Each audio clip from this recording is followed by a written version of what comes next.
Well, the president has threatened to close the U.S.-Mexico border and cut aid to various Central American countries in response to the massive caravan of migrants making its way slowly up from Mexico. Secretary of Defense General Jim Mattis has also ordered hundreds of U.S. troops, about 800, to the U.S.-Mexico border in anticipation of their arrival.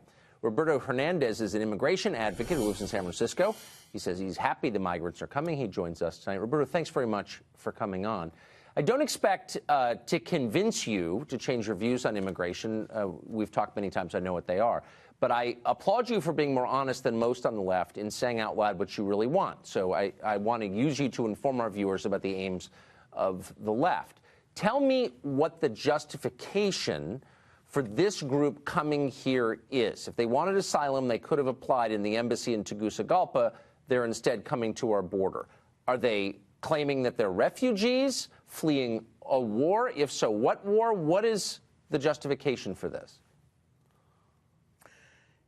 Good evening. First of all, let's go to our history. You know, here in the Americas, no, let's not. Let's just go to the question. The world. Okay. Look at all the Europeans that came here. This was Native American land, and Europeans came here. Okay. You've demonstrated an ignorance of history sufficient that I don't want you trying to educate us. And then I just want you to answer my question about right now, if that's okay. If we just stick to the question, what is the justification, the legal justification, for these people coming to our border and not the U.S. Embassy in Tegucigalpa?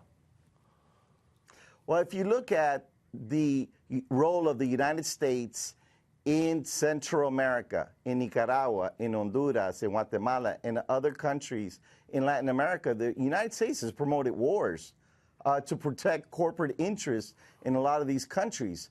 And so you have a lot of people who have been affected by these wars, and it's caused poverty in a lot of these countries.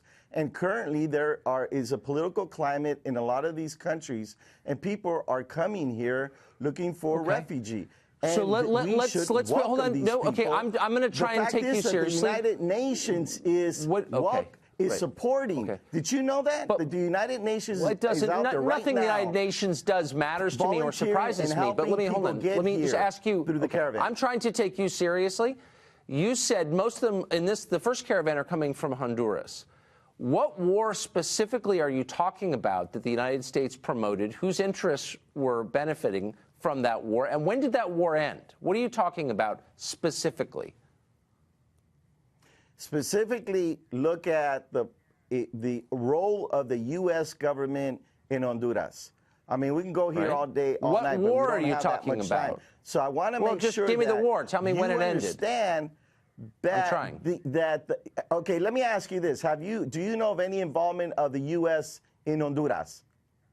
So what you're saying is you don't really know what you're. Hold on. What you're saying is you don't really know what you're talking about. But you're throwing out a talking point. We need to have a show just to talk about the U.S. government's involvement in Central America and the rest of Latin America. I'm asking you specifically, what war in Honduras are you talking about that the United States inspired that justifies this migrant caravan? What war? When did that war end? What year? What are you talking about? Or do you not know? What I do. Okay, let's look at the role of the military of the U.S. currently in Honduras. No, but you said there was a war. So you're totally ignorant of the history of Honduras, but you are lecturing us about our responsibility to let these people in because of a war that we started, but you can't tell us what war or what year it ended. I think that's what you're saying. And not only that, but it's the involvement of the U.S.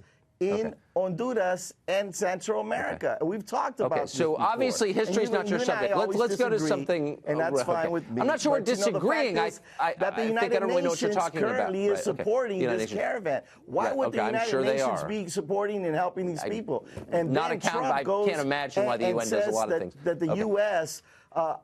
should stop Mexico from letting these people come here. We're going to change the category to the 200 category. Let's see if you can answer this. Okay. San Francisco has now announced that illegal aliens, people who have no right to be here, will be allowed to vote in local school board elections. You live in the city. You think this is a great idea. Do you think Americans who sneak into other people's countries ought to be allowed to vote in their elections? Well, let's look at how many white people live in Mexico. The Mexican government doesn't harass them. But let's look at. Are they allowed to vote in how many elections? people did. Look how many people did not vote in this last election. Look at the numbers. Okay. I would say as a performance artist, you're talented, but I just want to get at one straight answer. Are Americans who sneak into other people's countries without permission allowed, do they have a right to vote in those countries' elections? Do I have a right to sneak into Mexico and announce that I get to vote there? And if you don't let me, you're a racist. Is that a human right that I possess? So let's get it clear. In San Francisco, these individuals that are being allowed to vote are only voting for the election for the members of the Board of Education. Another question unanswered. And all right. these people, right, should have the right to vote specifically for those who are going to make policies and decisions affecting their children. Okay, so I asked you a couple simple questions. You couldn't come up with an answer. Text me later if those answers come to you. Okay, Roberto, I appreciate it. Thank you very much.